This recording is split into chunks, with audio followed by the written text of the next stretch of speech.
পরিস্থিতি নিয়ে আলোচনা করবার জন্য। এবং যেহেতু আগেও আমরা এরকম একটা মিটিং করেছি এবং আজকেও আবার প্রায় মাসখানেক বাদে সমস্ত অ্যাসোসিয়েশনদের নিয়ে এই মিটিংটা আমরা করলাম।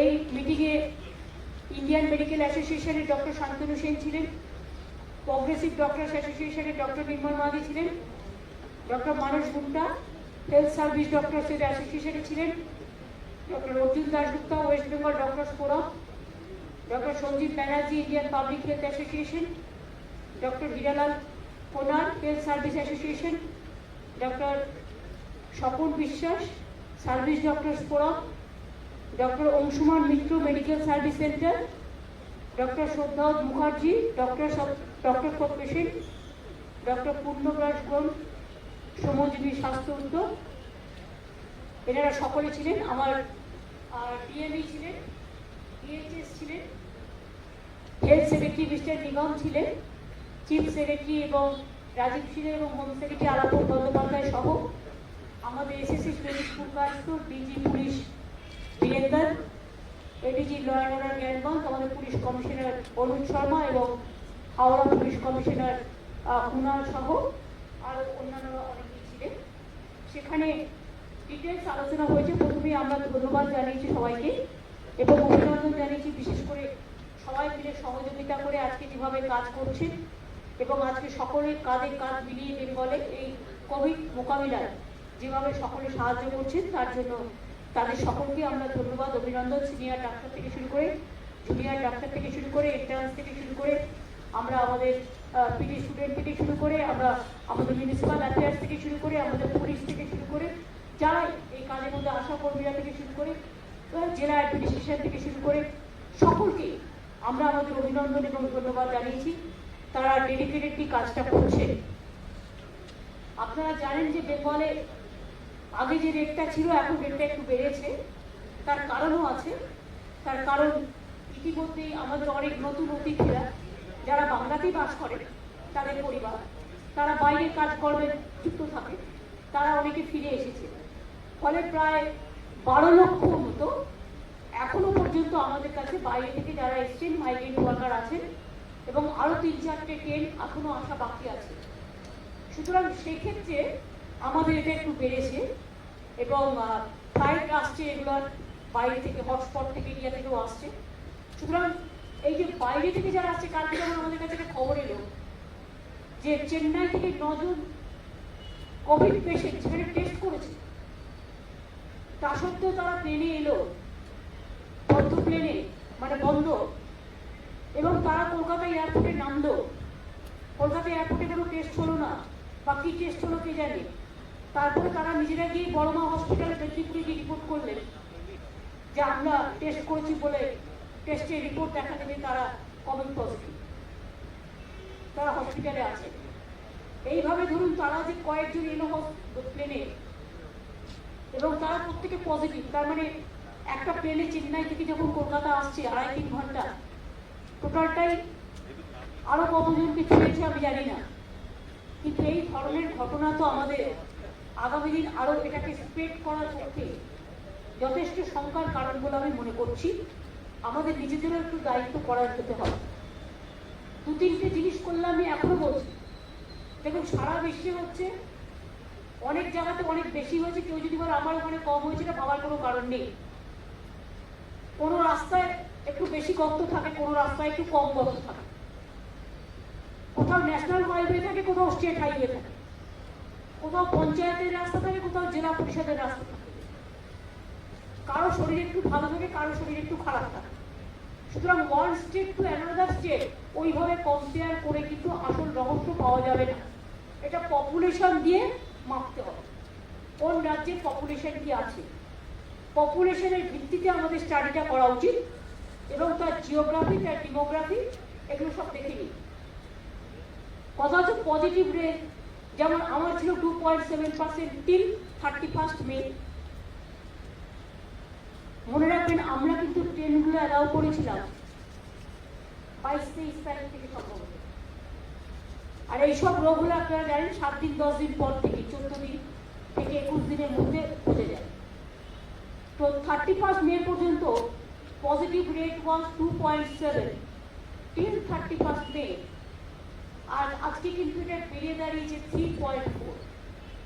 কেন বেড়েছে নতুন করে আপনাদের বোঝাবার প্রয়োজন নেই। যদিও ন্যাশনাল অ্যাভারেজ 5.8%, সেখান থেকে আমরা অনেকটাই সেফ আছি, কিন্তু তা সত্ত্বেও মনে রাখবেন পজিটিভ অফ পিপুল যারা বাইরে থেকে এসছে মোর দ্যান 10%, তাদের মধ্যে থেকে এটা বেড়েছে। এটা আমাদের একটা রিপোর্টে বলছে, আমরা যে রিপোর্টটা কালেকশন করি। টেস্টিং যদি বলে at the end of April, কারণ এখানে তো 27 মার্চ মনে হয় একটা কেস পাওয়া গেছিল, তো at the end of April আমাদের ছিল 16,500, আর আমাদের মাত্র 2টো ল্যাব ছিল। আর একটা ল্যাবে যতই চেষ্টা করি খুব বেশি হলেও 700, 800, 900 বেশি হয় না ফুল ফেজের ল্যাব হলে, সুতরাং আপনার কোনো উপায় ছিল না। কিন্তু আমরা তারপরে আস্তে আস্তে ল্যাব বাড়িয়েছি মানে 45টা ল্যাবের মধ্যে সবচেয়ে ফুল ফেজের ল্যাব তা নয়, অনেকগুলো আছে ছোট ছোট, কোথাও 20টা হয়, কোথাও 25টা হয়, এটা তাদের ক্যাপাসিটি। কিন্তু মনে রাখবে মুম্বাই, দিল্লি, চেন্নাই, ব্যাঙ্গালোর অনেক জায়গা আছে যেখানে বড় বড় ফুল ফ্লেজেড ল্যাবই আছে 55-60টা, প্লাস ছোট ছোট অনেক আছে, তাদের ক্যাপাসিটি আছে। আমাদের সেই ক্যাপাসিটির মধ্যেও মনে রাখবে যে আমরা মাত্র এপ্রিলের লাস্টে যখন ছিল এটা 16,500, আমরা কিন্তু যে একটু টেস্টিং ফেসিলিটিস পেলাম ল্যাবগুলো, কিছুটা পেয়েছি, সব পাইনি, তাতে কিন্তু আমাদের এন্ড অফ মেতে 2 লক্ষ হয়ে গেছিল। এবং টেস্টিং অ্যাজ অন 16 জুন আমরা কিন্তু 3.5 লক্ষ ওপর টেস্টিং করতে পেরেছি। Average 9,500 testing every day, more than enough. ক্যাপাসিটির থেকেও অনেক বেশি হচ্ছে, চেষ্টা করছেন সব যারা নিচ্ছেন, আর যে হসপিটালগুলো অবিরত কাজ করে যাচ্ছেন অবিরাম, আমি তাদের সকলকেই ধন্যবাদ জানাই। অনেক সময় আমরা মনে রাখি না যারা টেস্ট করে, যারা টেকনোলজিক্যাল কাজ করে, যারা টেকনোলজিক্যাল কাজ করে, যারা ল্যাবের কাজ করে, টেকনিক্যাল এক্সপার্ট, তারা কিন্তু অনেক বড় কাজটা করে জীবনের ঝুঁকি নিয়ে।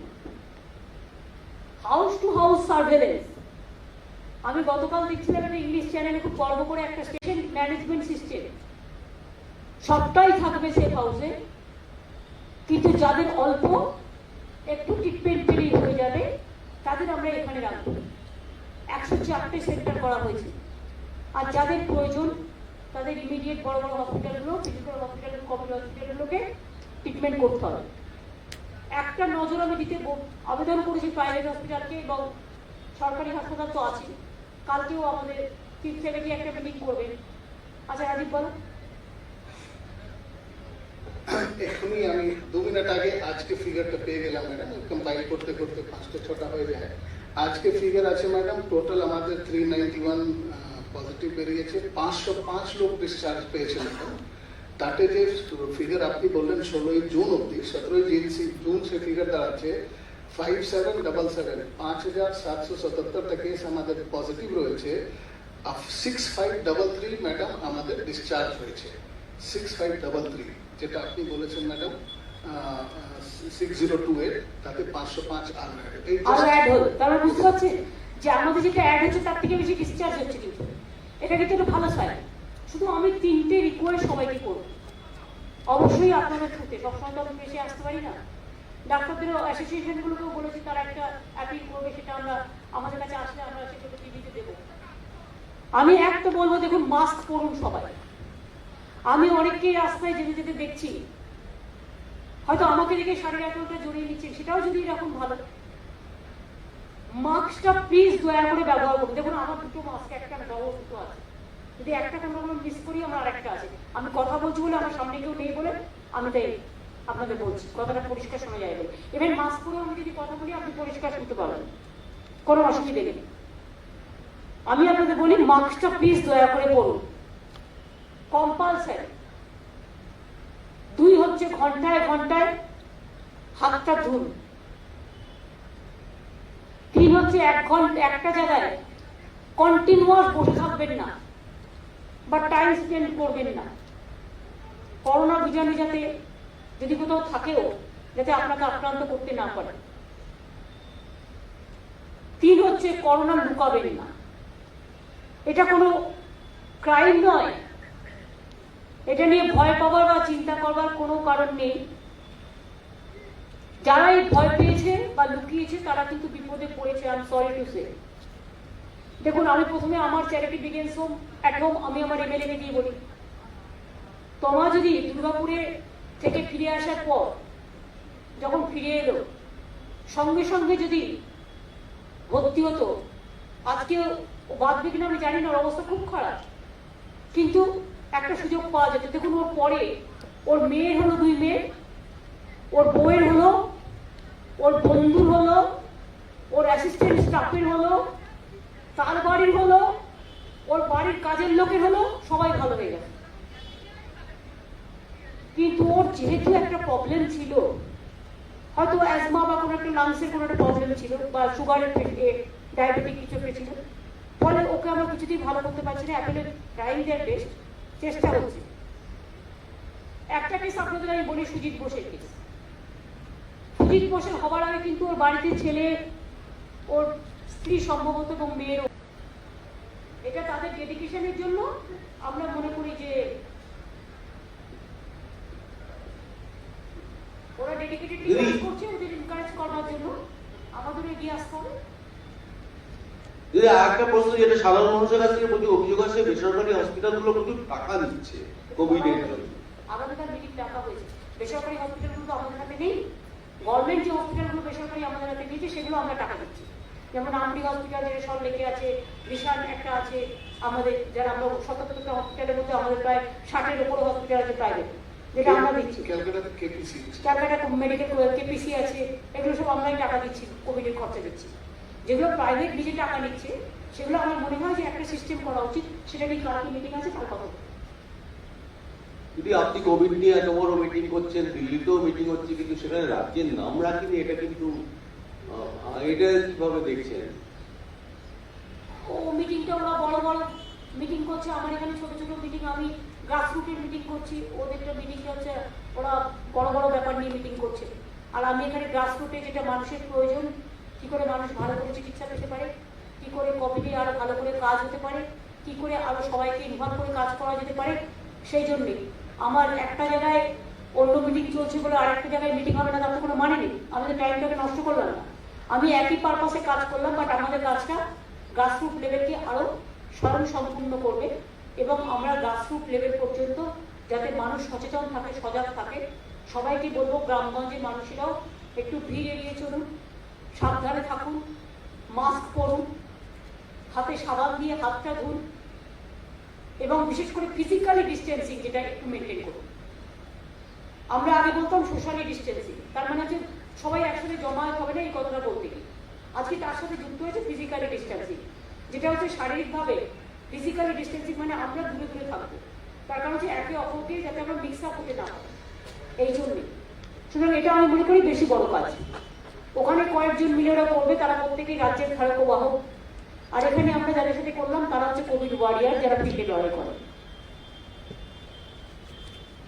কোভিড নিয়ে যখন গোটা দেশেই প্রচুর মানুষ আক্রান্ত এবং সেখানে দারিদ্র একটা বড় ব্যাপার হয়ে গেছে, আর্থিকভাবে প্রচুর মানুষ ক্ষতিগ্রস্ত, সেই রকম একটা অবস্থায় গোটা দেশে মানুষ যখন চিন্তিত, সেরকম একটা অবস্থায় আবার একটা যুদ্ধের বাতাবরণ, চায়নার সাথে যুদ্ধ, সেখানে মারাও গেছেন অনেকে, কিভাবে দেখছেন আপনি, যদি কিছু বলেন? না, আমার বাংলার 2 জন মারা গেছে, 20 জন তো শুনছিলাম মারা গেছে। যারাই মারা গেছে তাদের প্রতি আমাদের convey our this condolences to the family. Being families, it's a very unfortunate and sad incident. I feel for them, we are really paid for this incident. এবং আমার বাংলাতেও 2 জন মারা গেছে, আপনারা জানেন, আলিপুরদুয়ারের ছেলে এবং আমাদের বীরভূমের তাদের পরিবার আছে, পরিজন আছে। আমরা খুবই শোকাহত এবং তাদের পরিবারকে সান্ত্বনা দেওয়ার ভাষা আমার নেই। বা দেশের জন্য লড়াই করতে গেলে তো লড়তে হবে এবং সেই লড়াই আমরা এটুকু করতে পারি, আমরা সবটা হয়তো না করতে পারলেও আমরা ঠিক করেছি, আমরা আমাদের সরকারের পক্ষ থেকে 2 পরিবারকেই আমরা 5 লক্ষ টাকা করে এবং একটি করে সরকারি চাকরি দেবো। যদিও আমি জানি এটা কোনো বিকল্প নয়, বা একটু বিপদের সময় পরিবারটার পাশে দাঁড়ানো, তারা যদি আরো কিছু সাহায্য চায় দেখবো। করোনার সময় কেন্দ্রীয় টিম কলকাতা এসে পৌঁছানোর পর আপনাকে কেন্দ্র সরকার থেকে ফোনে জানিয়েছিল, কিন্তু আমফানের মতো এরকম একটা জাতীয় বিপর্যয়ের সময় 15 দিন পর তো কেন্দ্রীয় দল আসলো। কেন্দ্রীয় টিম জানিয়েছিল মানে কি? কেন্দ্রীয় টিম জানিয়েছিল, কেন্দ্রীয় টিম এসে পৌঁছানোর পর। হ্যাঁ, কেন্দ্রীয় টিম আসার পর আপনাকে ফোন করে জানিয়েছিল। এখানে দেখা যাচ্ছে এতদিন হয়ে যাওয়ার পর, প্রায় 1 মাস হতে চলল, এখনো পর্যন্ত কোনো রকম কোনো মানে যেখানে এত বড় একটা জাতীয় বিপর্যয় সেখানে কোনো রকম কোনো রাজ্যের সঙ্গে সহযোগিতা নেই, কিছু নেই, কি বলবেন? এটা সেন্ট্রাল টিমের সাথে সিএস এর কথা হয়েছে, আমাদের টিমের কথা হয়েছে, ওরা ওরা brief করে গেছে এবং ওরা রিপোর্ট নিয়ে গেছে। ওরা ওদের মতো ওরা দেবে, ওয়েট করুন। আমাদের তো কাজ ছেড়ে নেই, ওরা কখন দেবে বলে আমি তো বসে থাকতে পারি না। আপনারা তো শুনেছেন যে আমফান নিয়ে যে দুর্যোগকে মোকাবিলা এত তাড়াতাড়ি আমরা করতে পেরেছি, সবটা পারিনি হয়তো, কিন্তু 90% পেরেছি। এবং একটা কথা আপনাদের মাধ্যমে আমি প্রত্যেকটা মানুষকে বলি, রিলিফ ওয়ার্ক আমরা শুরু করেছি। রিলিফের টাকা যারা পাচ্ছেন, চাল ডাল এসব ছাড়াও, ধরুন 20,000 টাকা করে যারা পাচ্ছেন, বাড়ি ঘর মানে যাদের ঘর বাড়ি ভেঙেছে, মানে ইমিডিয়েট 28,000 পরে বলেছি আমরা ওই